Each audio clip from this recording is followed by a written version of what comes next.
AI obviously becoming part of everyday life, from homework to healthcare to interiors to garden design to everything. It scares me a little bit. And I'm kind of quite honest about that. I'm probably too honest. Where do you stand on it? Would you like to see your children and grandchildren learning more about it? Because let's face it, we're going to get left behind if we don't. AI at school, or maybe still a focus on traditional subjects as well. Well, teenagers in the NorthEast are being invited to join an AI talent acceleration programme, which sounds fancy and sounds brilliant. It's a partnership between teens in AI and accountancy software company Sage. And here to tell us more is Helen Devaney from Sage and 19-year-old Milo McQuillan, who's taken part in the project. So welcome to the show, Helen. How are you doing? Thank you for coming in. Great, thank you. And thank you for not saying my name during that. That's my age, sorry, during that as well. Oh, well, until you get to 53, then you just go, nah, I'm 53. I am what I am. I'm just telling everybody. Perfect. Milo, lovely to have you as well. Thank you so much for being with us. How are you doing today? I'm fine. Excellent. So just tell us about the programme, Helen, because it sounds very fancy, but what is an AI talent acceleration programme? Yeah, and it's really not so fancy at all. It's really an opportunity for young people in the NorthEast to benefit from the future of AI and to really sort of be able to look at the opportunities and seize those opportunities in front of them. So what the Talent Acceleration Programme is doing is it's working with the UTCs, the University Technical Colleges in Northumberland, Tyne and Wear and County Durham. Right. And it's going to be bringing a fantastic programme to young people, which is two different parts. So first of all, for the students themselves, they're going to get access to AI skills learning.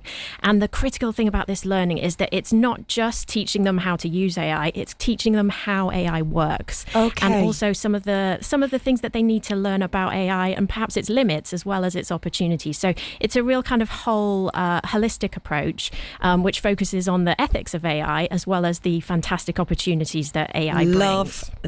Love that, because I think that's very interesting. You fear things when you don't know them. And I'm somebody that I want to know why that's happening. You know, how is that happening? What is AI? I think a lot of people are just very confused at the minute. So kids will get to understand what it is.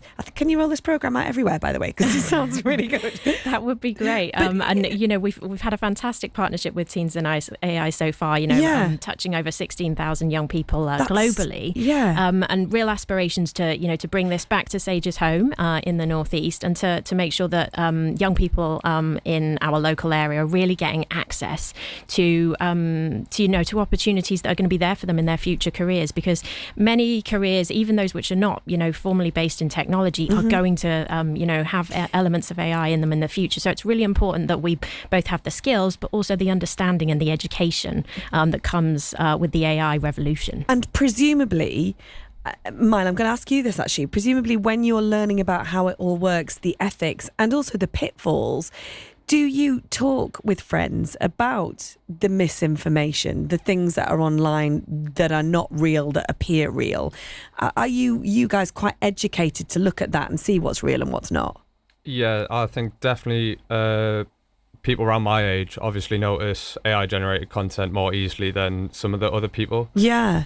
And it's important, isn't it? Because, I wonder if that's a conversation that you have around sort of misinformation and AI. Yeah, definitely. We have definitely talk about it. Me and my mates talk about it all the time. That's good. AI-generated content, why people are doing it, and why it's bad, really. Yeah, and yet there's so much positive and positive aspects to AI.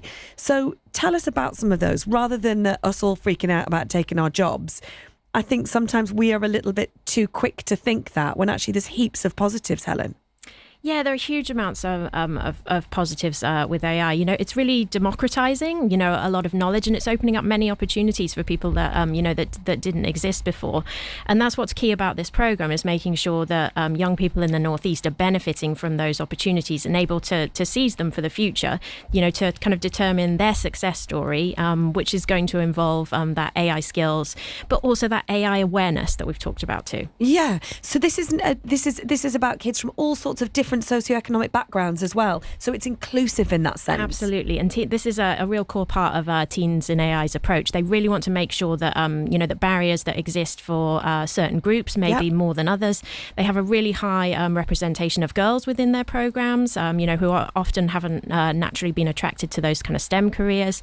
And the other part of the program, as well as as what the students are receiving, which is also really important to point out, is that the UTCs, the teachers themselves, are also receiving support through this partnership, because it's really about empowering them to teach these skills of the future as well, and also careers kind of advice and opportunities, because the world of work is changing and AI is creating different skill sets and different jobs that are being required. So it's really important that we actually sort of look at the whole systems approach, which is helping the students here. Right. So Milo, talk to us then about your experience on the programme, because you've come up with something really interesting and been working on something really interesting. So tell us about that. It was 2 years ago, my computer science teacher put a link in for a techathon, which is something where you go in, you develop an app and idea through as a team.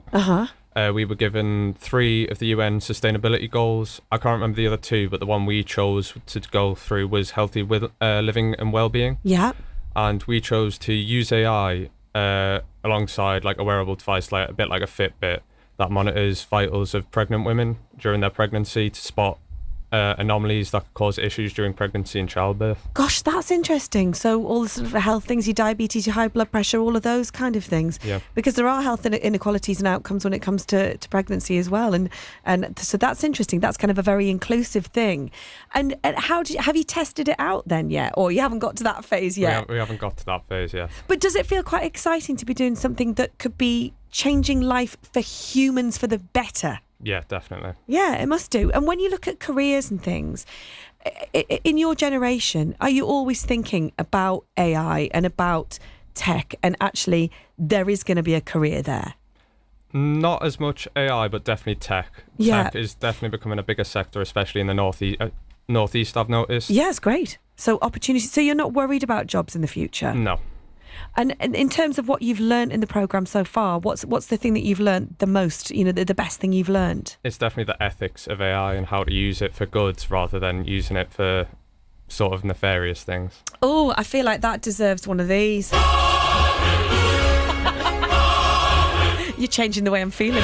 That's really good, though. That's very, very good. Using it for good rather than bad. That's very interesting that you've made that a really important part of the programme as well, Helen. So I think, it's such a big company, Sage, and so much involvement with AI in the tech world that what you do, others might follow as well, mightn't they? Yeah, absolutely. We really hope so. We want this to be a collaborative approach, because ultimately this is about supporting young people in the Northeast community.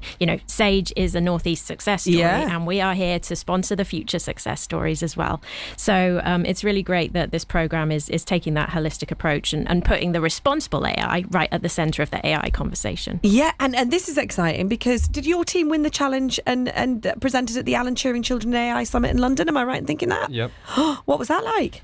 It was very nerve-wracking, because I went down by myself because they could only accept one person. So I went down to present this at the Alan Turing thing last year. Yeah, was it good? It was good, yeah. Oh, fantastic. And future dreams and hopes then for you, Milo?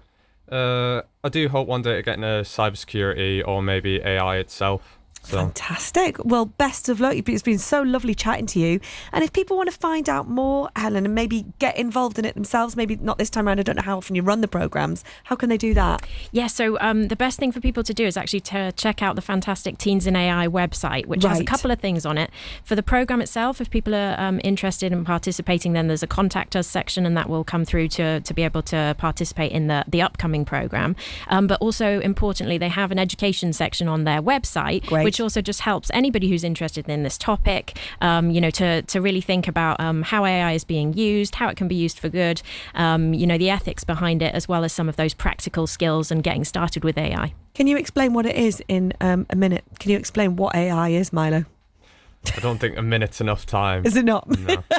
Can you explain it, Ellen? What is it? I'm not sure it'd be the technical one, but for me, it's a fantastic opportunity to use technology to really ensure that the things that humans can do are the things that we focus on, and the things that we perhaps like doing less and that machines are great at can pick up the slack for us. So AI is a fantastic opportunity, and I think it's as long as we make sure that the sort of the transition is accessible for all, then I think it will be an incredible opportunity for humanity, which ironically is sort of sometimes seen as a bit part in the AI conversation, but it's absolutely front and center, and we need to keep it that way. Can it cut me grass and put pants away? I'm sure it can. Excellent, I'm in. BBC